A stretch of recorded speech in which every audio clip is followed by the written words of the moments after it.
So the Democrats tricked the Republicans into releasing the Epstein files.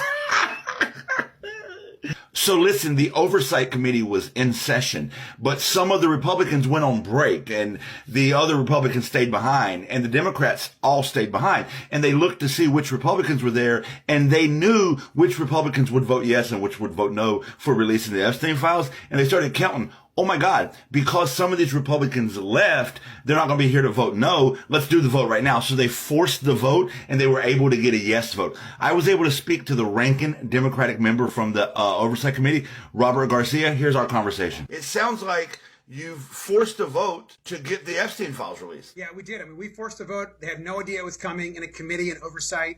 And actually, we got 3 Republicans to actually vote with the 5 Democrats in the subcommittee. And they voted to subpoena the Epstein files. James Comer, the chairman, has agreed to sign that subpoena. And so in the next few days, there will be a subpoena to the DOJ to get the full unredacted Epstein files. They are coming to Congress. How did you manage to get Republicans to do this? Well, we knew that some of these Republicans on this committee had publicly said that they support the full release. We had pulled all their former quotes and statements. This was a committee full of really MAGA Republicans. And when we put the motion forward, they were not expecting it. They didn't have all their members there. But we knew which ones were actually there in the room. And so we forced the vote, and we got 3 of them to come over to our side. Had they had full attendance, they could have killed this measure. So then the next question becomes, DOJ gets the subpoena.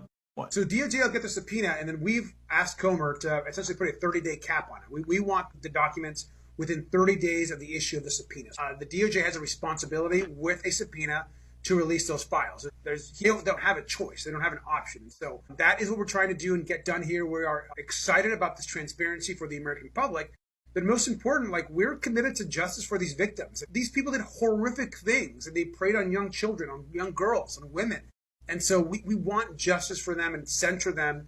And I don't care who's in these files. We don't care who's implicated. I don't care if you're a politician, if you're rich, if you're a billionaire, you're powerful. If you did something wrong, we're going to expose you to the American public and get the truth and ensure that Donald Trump is held accountable for anything he may have done. So I was speaking with Jasmine Crockett. She's afraid that this month off may be their opportunity to maybe hide some stuff or destroy some evidence. Look, I mean, obviously that would be highly illegal and would cause, I think, the administration all sorts of other problems. There are a lot of career lawyers and FBI agents at the Department of Justice who have been interacted with these files. I think enough people have probably seen the videos, the files. It'd be very difficult, I think, for the DOJ to tamper with them. They should not do that, of course. With Jasmine, I agree. We're always concerned. I mean, the Trump administration, they'll do whatever it takes to protect Donald Trump.